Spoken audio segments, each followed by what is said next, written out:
আপনাদের ঐক্যবদ্ধ থাকতে হবে।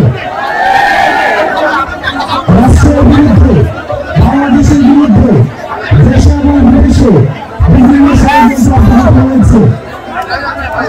আমাদের ফেসিবাদ বিরোধী যে রাজনৈতিক দলগুলো রয়েছে, এই ফেসিবাদ বিরোধী রাজনৈতিক দল মত সবাইকে ঐক্যবদ্ধভাবে পরবর্তী বাংলাদেশ বিনির্মাণে আমাদের একসাথে কাজ করতে হবে। আমরা যে সংস্কার চাচ্ছি, এই সংস্কার নির্দিষ্ট কোন দলের পক্ষে নয়, নির্দিষ্ট কোন দলের বিপক্ষে নয়, বরং এই সংস্কারগুলো হচ্ছে বাংলাদেশের পক্ষে, জনগণের পক্ষে। আমরা দেখেছি অতীতে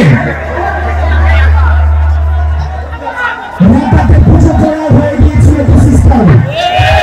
আমরা চাই আমাদের পরবর্তী বাংলাদেশ নেতা নির্ভর হবে না, পরবর্তী বাংলাদেশ নীতি নির্ভরে খেলা হবে। এবং এই বাংলাদেশ নির্মাণে অবশ্যই অবশ্যই আমাদের সবাইকে একসাথে তরুণ প্রজন্মকে ঐক্যবদ্ধ করতে হবে। কোন গোলামিতে প্রশ্রয় দেওয়া যাবে না, মাতাভুল করতে পারে না, এই কথা সঠিক নয়। মাতাভুলের উঠে নয়,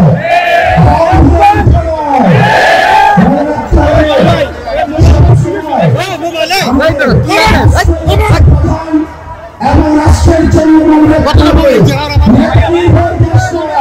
আমাদেরকে